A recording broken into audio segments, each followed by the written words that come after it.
नमस्कार, मैं सत्येंद्र कुमार, अनुदेशक राजकीय औद्योगिक प्रशिक्षण संस्थान बांसी बांदा से। आज के इस वीडियो में मैं बात करूंगा वेल्डर ट्रेड थ्योरी के बारे में। और इस वीडियो में मैं आपको बताऊंगा, वेल्डर का परिचय दूंगा कि वेल्डिंग क्या होती है, और उसके बाद मैं बताऊंगा कि वेल्डिंग का वर्गीकरण कैसे किया गया है, वेल्डिंग के क्या क्या लाभ होते हैं, और वेल्डिंग का कहाँ कहाँ पर प्रयोग होता है।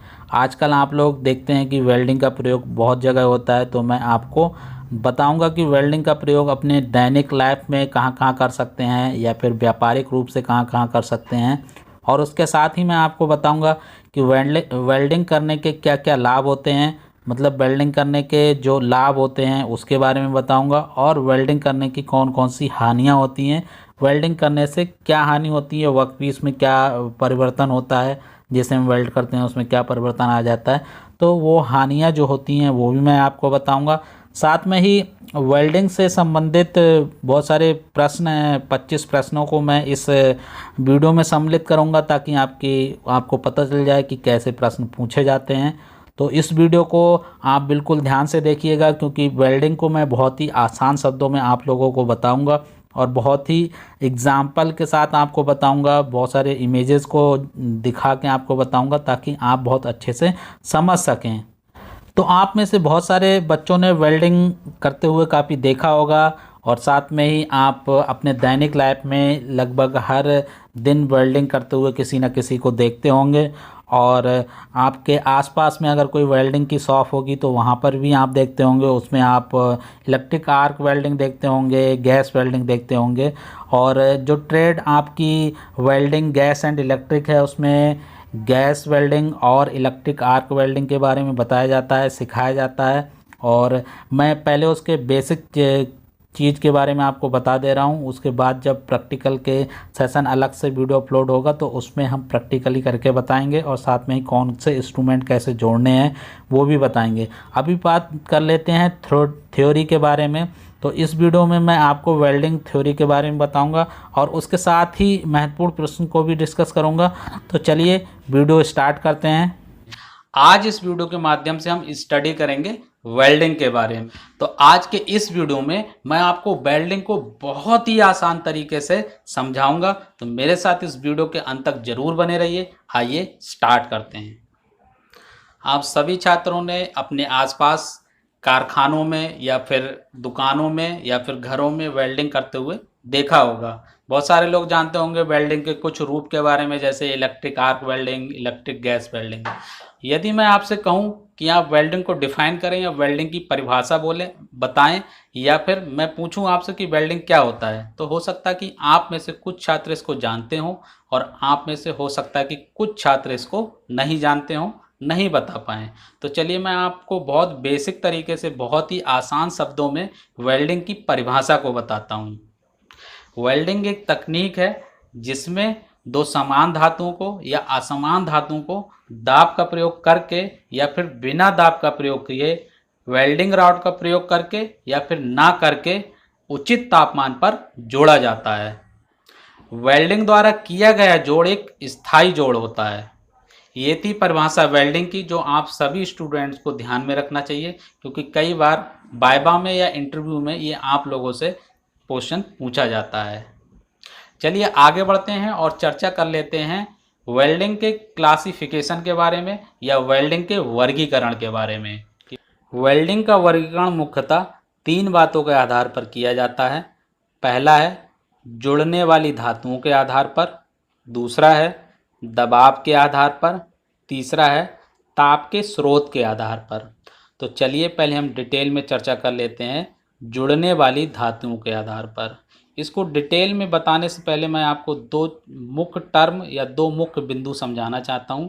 पहला है, एक तो होता है जुड़ने वाली धातु और दूसरा होता है जोड़ने वाली धातु। इन दोनों में क्या अंतर है? जुड़ने वाली धातु वह धातु होती है जिसे वेल्डिंग के द्वारा जोड़ा जाता है। जोड़ने वाली धातु वह धातु होती है जिसके द्वारा उन दो धातुओं को या दो से ज़्यादा धातुओं को जोड़ा जाता है।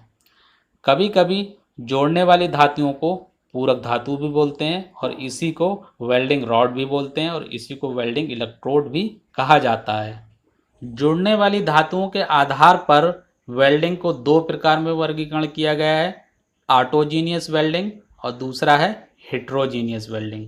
अब हम ऑटोजीनियस वेल्डिंग को समझ लेते हैं कि ऑटोजीनियस वेल्डिंग क्या होती है। इस प्रकार की वेल्डिंग में दो समान धातु होती हैं, उसी धातु के फिलर रॉड, जिसे वेल्डिंग रॉड बोलते हैं, उससे जोड़ा जाता है। उदाहरण के लिए लोहे के फ्लैट्स को या लोहे की रॉड को दूसरे लोहे की रॉड में जोड़ना। दूसरा है हेट्रोजीनियस वेल्डिंग। इस प्रकार की वेल्डिंग में दो असमान धातुओं को जोड़ा जाता है और इस प्रकार की वेल्डिंग में फिलर रॉड या वेल्डिंग रॉड का प्रयोग नहीं किया जाता है। इन धातुओं को जोड़ने के लिए उन्हें मेल्टिंग पॉइंट या गलनांक बिंदु तक पिघलाया जाता है। चलिए इसे हम एक एग्जाम्पल या उदाहरण से समझ लेते हैं। जैसे कि एक कास्ट आयरन के टुकड़े को एक माइल्ड स्टील के साथ हमें जोड़ना है, तो इस प्रकार की वेल्डिंग का हम प्रयोग करेंगे। चलिए अब हम डिटेल में चर्चा कर लेते हैं वेल्डिंग के अगली क्लासिफिकेशन, दबाव के आधार पर। दबाव के आधार पर वेल्डिंग को दो प्रकार से क्लासिफाई किया गया है या वर्गीकृत किया गया है। पहला है नॉन प्रेशर या फ्यूजन वेल्डिंग, दूसरा है प्रेशर या नॉन फ्यूजन वेल्डिंग। तो चलिए अब हम डिटेल में चर्चा कर लेते हैं नॉन प्रेशर या फ्यूजन वेल्डिंग के बारे में।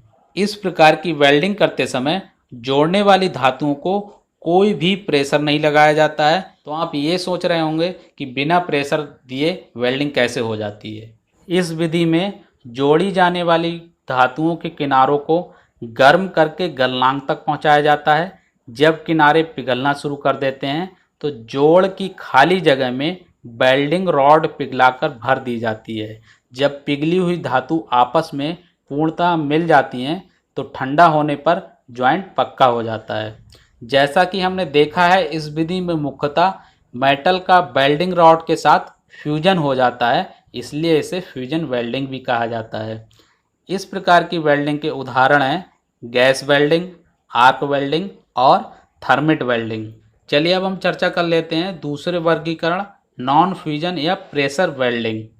इस विधि में जोड़ी जाने वाले पार्ट्स के सिरों को पिघलाने की अवस्था तक लाया जाता है। इसके पश्चात इसमें दबाव द्वारा जोड़ दिया जाता है।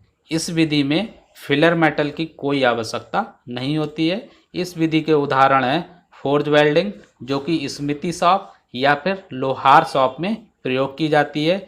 दूसरा है रेजिस्टेंस वेल्डिंग। चलिए अब हम चर्चा कर लेते हैं वेल्डिंग के तीसरे क्लासिफिकेशन, ताप के स्रोत के आधार पर। जैसा कि मैंने आप सभी छात्रों को वेल्डिंग की परिभाषा देते समय बताया था कि वेल्डिंग हमेशा उचित तापमान पर की जाती है, तो वेल्डिंग करते समय इसी उचित तापमान को स्रोतों के आधार पर उत्पन्न किया जाता है। इसको दो भागों में क्लासिफाई किया गया है या वर्गीकरण किया गया है। पहला है रासायनिक विधि द्वारा, दूसरा है विद्युत विधि द्वारा। चलिए अब हम चर्चा कर लेते हैं रासायनिक विधि द्वारा। इस विधि को हम उदाहरण से समझते हैं। Gas welding. गैस वेल्डिंग आप सभी लोगों ने देखा होगा। ऑक्सी एसिटिलीन गैस वेल्डिंग में ऑक्सीजन और एसिटिलीन गैस का प्रयोग किया जाता है। इस वेल्डिंग विधि में उचित तापमान प्राप्त करने के लिए एसिटिलीन और ऑक्सीजन को कंबाइन करके जलाया जाता है और इसी से जो फ्लेम बनती है उसी से हम तापमान प्राप्त करते हैं। दूसरा है विद्युत विधि द्वारा। चलिए हम विद्युत विधि को अब डिटेल में समझ लेते हैं। इस विधि को हम एक उदाहरण से समझते हैं। जैसे कि उदाहरण है electric arc welding. Electric arc welding आप सभी लोगों ने देखा होगा, वर्कशॉप में या फिर कंपनियों में या फिर दुकानों में इसका प्रयोग बहुत किया जाता है। इस वेल्डिंग विधि में उचित तापमान प्राप्त करने के लिए विद्युत द्वारा एक आर्क उत्पन्न की जाती है और इसी आर्क द्वारा उचित तापमान जनरेट या उत्पन्न किया जाता है, जिसके कारण धातु आपस में पिघलकर वेल्ड हो जाती हैं। ये थी जानकारी वेल्डिंग के क्लासिफिकेशन के बारे में। चलिए आगे बढ़ते हैं और जान लेते हैं कि वेल्डिंग का कहाँ कहाँ पर प्रयोग किया जाता है। वेल्डिंग का प्रयोग रेलवे में किया जाता है। रेलवे में वेल्डिंग का बहुत प्रयोग है। जैसे कि रेलवेज के जो कारखाने होते हैं जिसमें रेलवे के डिब्बे बनते हैं, इंजन बनते हैं, वहाँ पर वेल्डिंग का बहुत ज़्यादा प्रयोग किया जाता है। वेल्डिंग का प्रयोग ऑटोमोबाइल सेक्टर में भी किया जाता है। जैसे कि जहाँ पर कार बनती हैं, मोटरसाइकिल बनती है या फिर ऑटोमोबाइल्स के जितने भी पार्ट्स हैं छोटे छोटे जो लगते हैं ऑटोमोबाइल्स में वो बनते हैं, तो वहाँ पर वेल्डिंग का प्रयोग किया जाता है। वेल्डिंग का प्रयोग ट्रैक्टर बनाने के उद्योग में भी किया जाता है। वेल्डिंग का प्रयोग ऑर्डिनेंस फैक्ट्री, जो कि डिफेंस की फैक्ट्री हैं, वहाँ पर औजार बनाने के लिए, जो डिफेंस के औजार हैं उनको बनाने के लिए वेल्डिंग का प्रयोग किया जाता है। वेल्डिंग का प्रयोग हवाई जहाज बनाने वाली कारखाना कंपनी में भी किया जाता है। वहाँ पर वेल्डिंग का प्रयोग हवाई जहाज के छोटे छोटे पार्ट्स को बनाने के लिए या फिर उनको आपस में जोड़कर एक हवाई जहाज बनाने के लिए प्रयोग किया जाता है।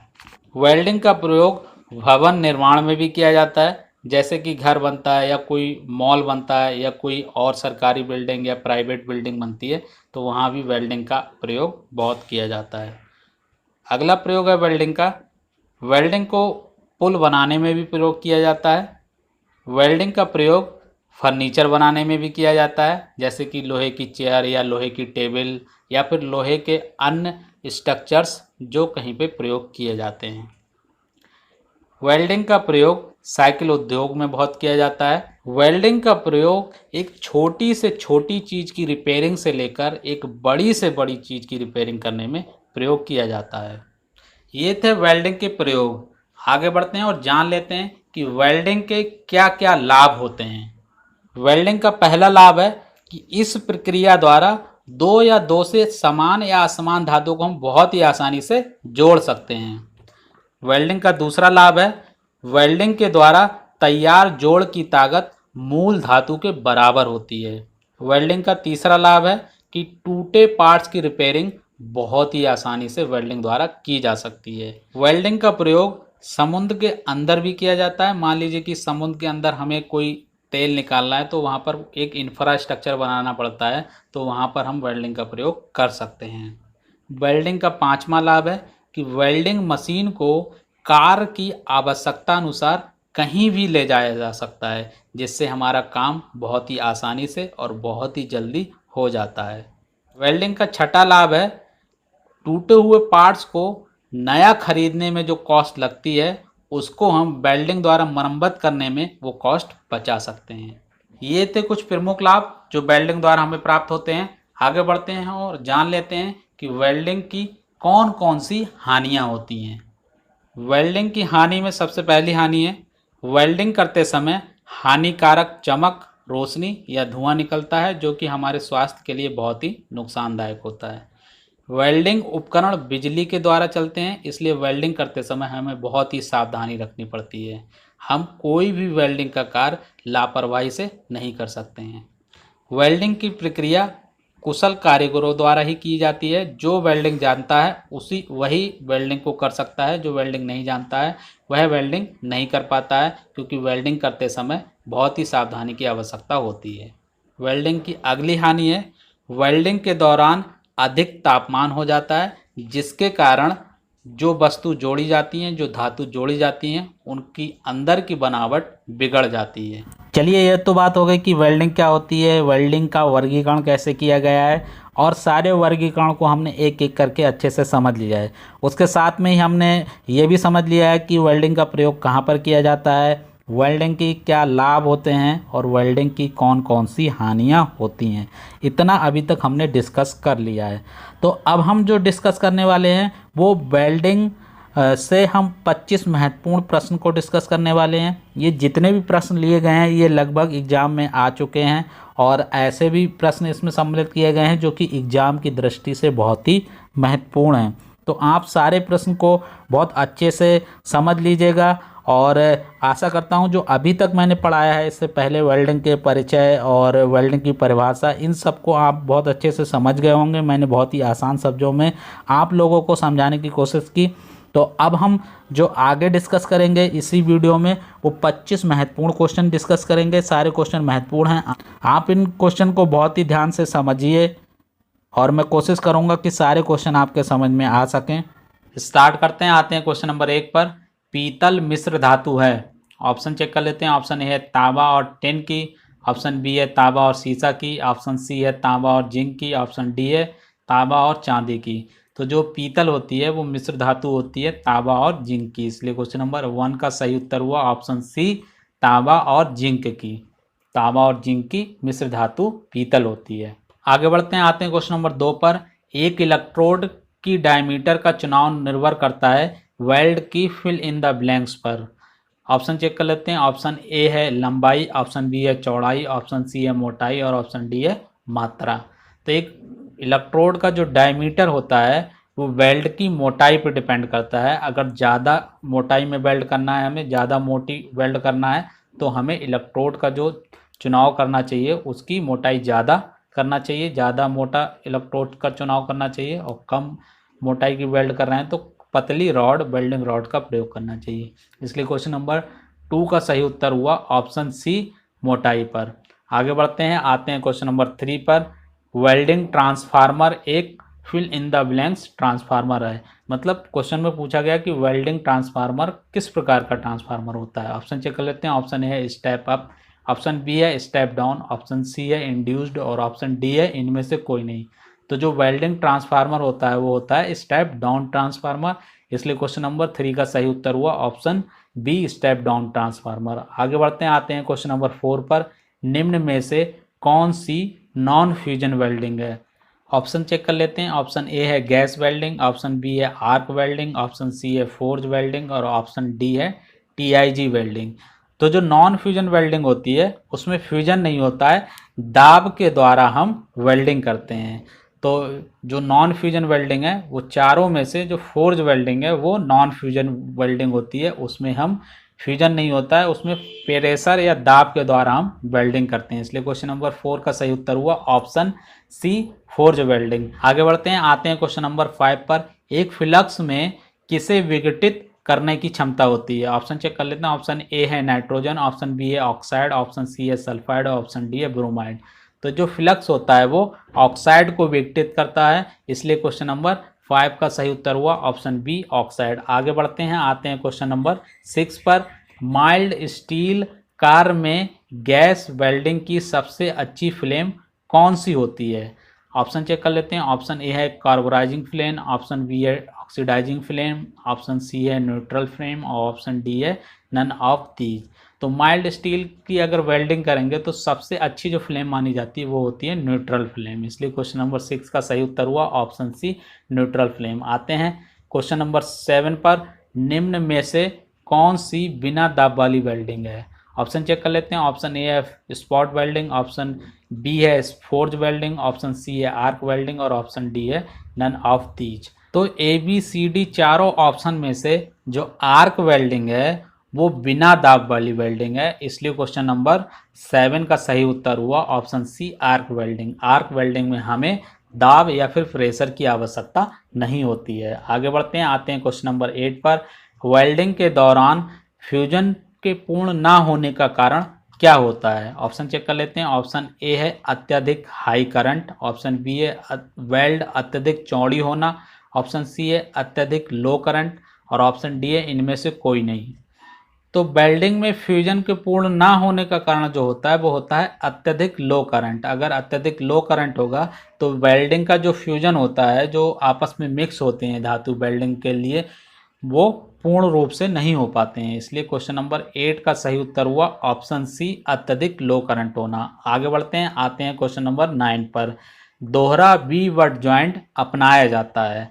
मतलब क्वेश्चन में पूछा गया कि दोहरा वी बट ज्वाइंट कहाँ अपनाया जाता है। ऑप्शन चेक कर लेते हैं। ऑप्शन ए है पतली प्लेटों के लिए, ऑप्शन बी है मध्यम प्लेटों के लिए, ऑप्शन सी है मोटी प्लेटों के लिए और ऑप्शन डी है none of these.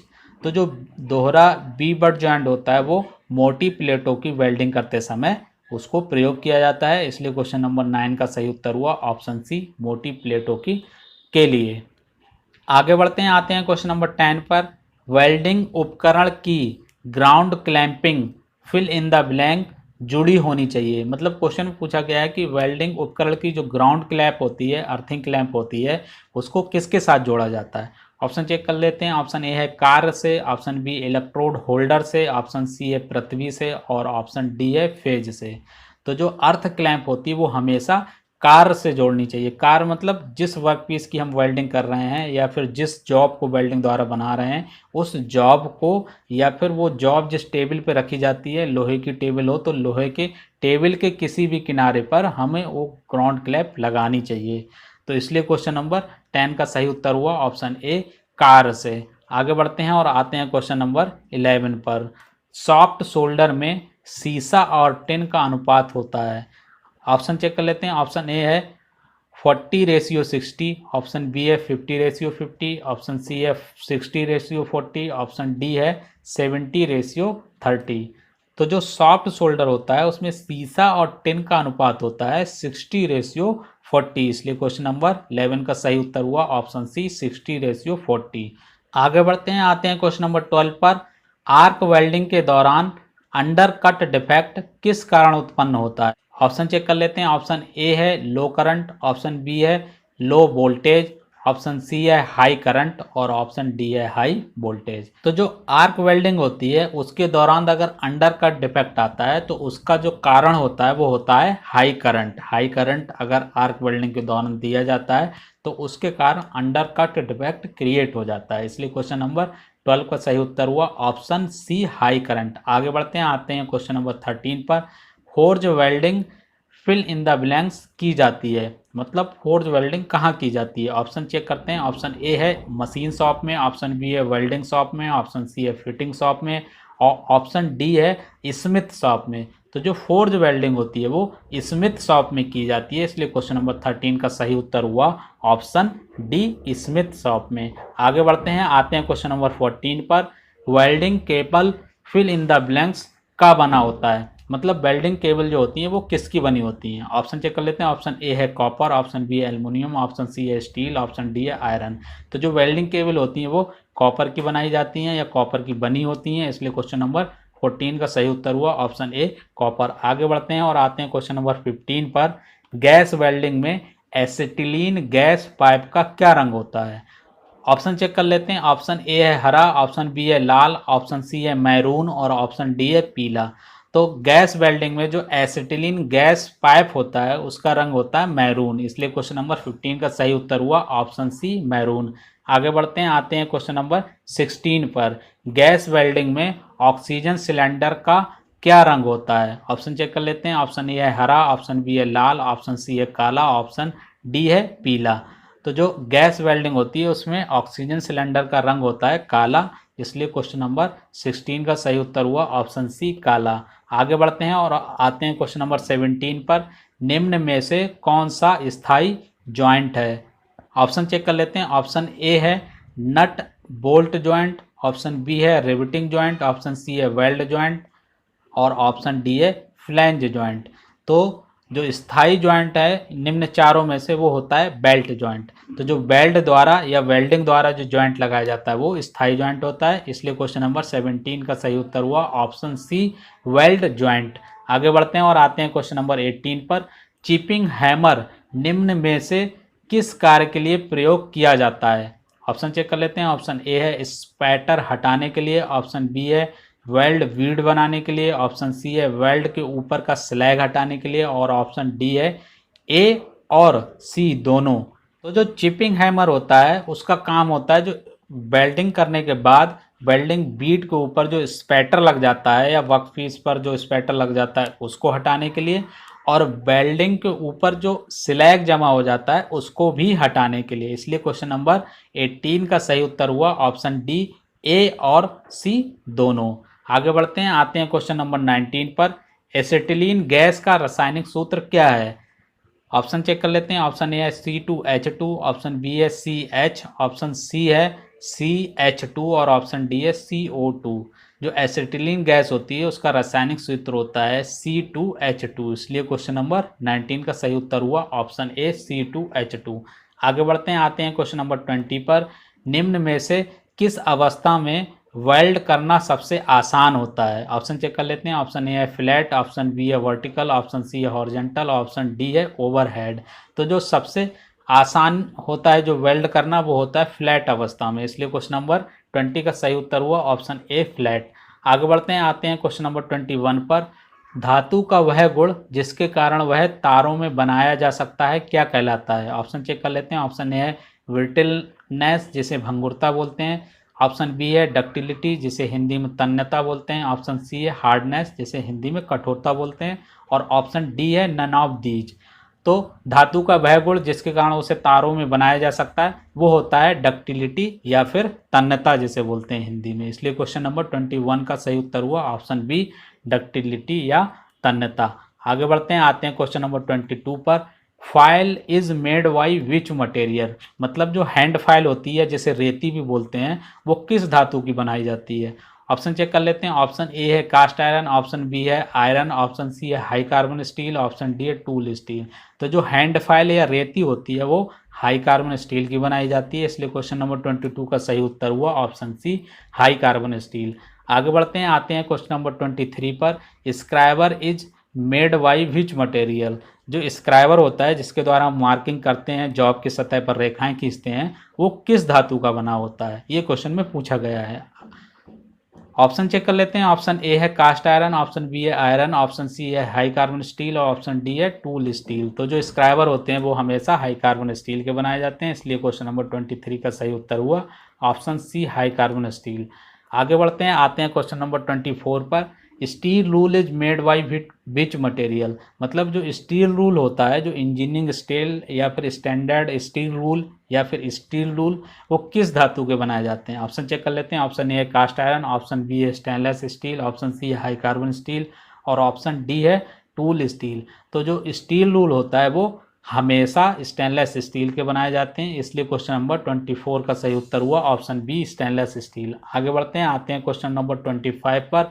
What is the other name of jenny caliper, मतलब जैनी कलीपर जो होता है उसका दूसरा नाम या फिर दूसरे किस नाम से वो जाना जाता है? ऑप्शन चेक कर लेते हैं। ऑप्शन ए है डिवाइडर, ऑप्शन बी है आउटसाइड कलीपर, ऑप्शन सी है इनसाइड कलीपर और ऑप्शन डी है हर्माफ्रोडाइट कलीपर। तो जो जैनी कलीपर होता है उसे हर्माफ्रोडाइट कलीपर या फिर ऑड लेग कलीपर के नाम से भी जाना जाता है, इसलिए क्वेश्चन नंबर 25 का सही उत्तर हुआ ऑप्शन डी, हर्माफ्रोडाइट कलीपर। यानी कलीपर को हर्माफ्रोडाइट कलीपर के नाम से भी जाना जाता है। चलिए एक बार मैं इस वीडियो का सार पूरा आपको शॉर्ट में समझा देता हूँ। इस वीडियो में मैंने आपको वेल्डिंग की परिभाषा दी थी, बहुत ही सिंपल शब्दों में दी थी, आप उस परिभाषा को बहुत अच्छी तरीके से समझ सकते हैं।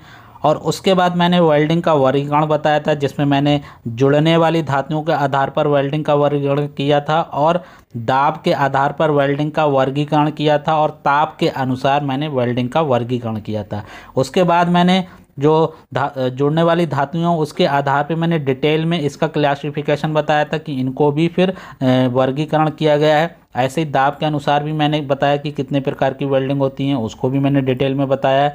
उसके बाद ताप के अनुसार जो वर्गीकरण किया गया है उसको भी मैंने डिटेल में इस वीडियो में आपको बताया। तो सारी चीज़ें आप बहुत अच्छे से ध्यान कर लेना, पढ़ लेना, और वीडियो में बहुत अच्छे से समझाया है, आप उसको बिल्कुल ही अच्छे से समझ सकते होंगे, ऐसा मैं आशा करता हूँ।